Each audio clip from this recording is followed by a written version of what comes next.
नमस्कार दोस्तों, आज की हमारी वीडियो होने वाली है प्राइस एक्शन के बारे में। देखिए दोस्तों, प्राइस एक्शन कैसे वर्क करता है, कैसे हम इसमें एंट्री लेते हैं, कहां पर हम स्टॉप लॉस लगाते हैं। इस वीडियो में हम इन सब टॉपिक के ऊपर बात करेंगे कि प्राइस एक्शन कैसे वर्क करता है और कैसे हम इसको अपने सेटअप पर फॉलो कर सकते हैं और कहां पर हम इसको फॉलो नहीं कर सकते, कैसे प्राइस एक्शन बनता चलता है, कैसे हम प्राइस एक्शन में एंट्री लेते चलते हैं, कहां पर हम स्टॉप लॉस लेते चलते हैं, कैसे हमारे टारगेट होते हैं।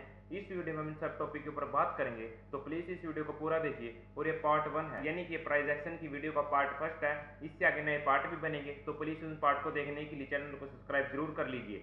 तो देखिए दोस्तों, पहले हम बात करते हैं प्राइस एक्शन के बारे में कि प्राइस एक्शन कैसे बनता है, यानी कि कैसे वर्क करता है। जैसे कि मार्केट यहाँ से स्टार्ट हुई, ये धीरे धीरे ऊपर की तरफ जाएगी, यानी कि ऊपर की तरफ जाएगी।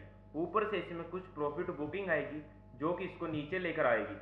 यानी कि इसमें यह होना जरूरी है, जो इसका पिछला लो होगा वो लो ब्रेक होना बहुत ज़्यादा जरूरी है। यानी कि ये लो होगा जो, ये ब्रेक होना बहुत ज़्यादा जरूरी है, तभी हम प्राइस एक्शन को कंसीडर करेंगे, अदरवाइज हम इसको कंसीडर नहीं करेंगे। यानी कि जो इसका पिछला लो होगा वो ब्रेक होना चाहिए, यानी कि वो ब्रेक होना चाहिए। इससे नीचे कुछ कैंडल बन सकती हैं, वो उसके ऊपर बात होती है। यानी कि कई कैंडल ज़्यादा बन सकती हैं, कुछ कैंडल कम बन सकती हैं, यानी कि पर इसका लो जरूर ब्रेक होना चाहिए, तब हम इसको फॉलो करेंगे। अब इसके ब्रेक होने के बाद कुछ कैंडल ग्रीन बनेगी, यानी कि मार्केट थोड़ा ऊपर की तरफ जाएगी और ऊपर की तरफ जाने के बाद ये यहाँ पर वक्त गुजारेगी।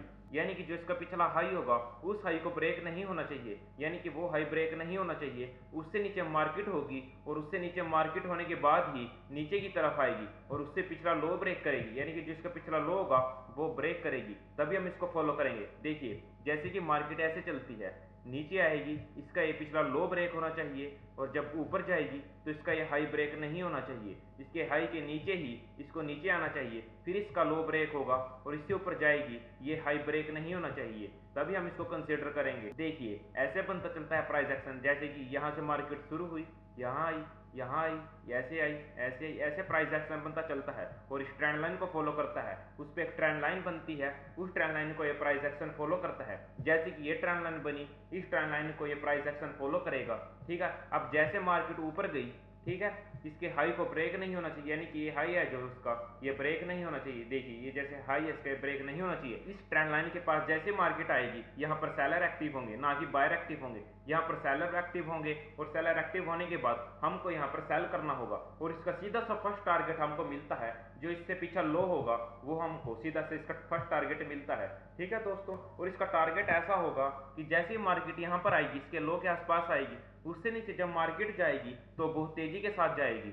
इससे ऊपर जब मार्केट आएगी, यानी कि यहाँ से जब मार्केट आएगी, वो कभी तेजी भी हो सकती है, वो कभी आराम से भी हो सकती है, लेकिन जो इसके लो से नीचे जाएगी मार्केट, यहाँ पर कंसोलिडेट करने के बाद मार्केट नीचे जाएगी, वो बहुत फास्ट जाएगी। वो आपका एक्सपीरियंस के साथ मिलेंगे ट्रेड, यानी कि यहाँ पर आपका एक्सपीरियंस ट्रेड करेगा, आपका एक्सपीरियंस काम करेगा। अगर मार्केट यहाँ पर ट्रेंड लाइन के आसपास आएगी, फर्स्ट तो हम देखते हैं कैंडलस्टिक, यानी कि बेरिश कैंडलस्टिक अगर यहाँ पर बनती है और वो एक्टिव हो जाती है तो बहुत अच्छा वर्क करेगी, कम स्टॉप लॉस के साथ आपको बहुत अच्छा टारगेट मिलेगा। अगर कैंडलस्टिक बनती है तो कैंडलस्टिक आप ट्रेड कीजिए। अगर कैंडलस्टिक नहीं बनती तो यहाँ पर क्या कंसोलिडेट करती है मार्केट, अगर यहाँ पर थोड़ी देर कंसोलिडेट करती है मार्केट, कंसोलिडेट करने के बाद नीचे की तरफ ब्रेकआउट करती है, तब आप ट्रेड लीजिए। और थर्ड हम देखते हैं कि थर्ड ये ट्रेंड लाइन को फॉलो करती है। यहाँ पर कुछ भी मार्केट ऊपर की तरफ जाएगी तो एक ट्रेंड लाइन बनाएगी, उस ट्रेंड लाइन का जब ब्रेकआउट होगा, जब मार्केट ट्रेंड ब्रेकआउट करेगी, जब मार्केट उस ट्रेंड लाइन का ब्रेकआउट करेगी, तब आप एंट्री लीजिए। यानी कि 3 शर्तों पर हम यहाँ पर एंट्री लेते हैं। फर्स्ट हम कैंडलस्टिक देखते हैं, सेकंड हम कंसोलिडेट का वेट करते हैं कि किसी भी रेंज को बनाएगी मार्केट, जब उस रेंज का ब्रेकआउट होगा तब हम एंट्री करेंगे।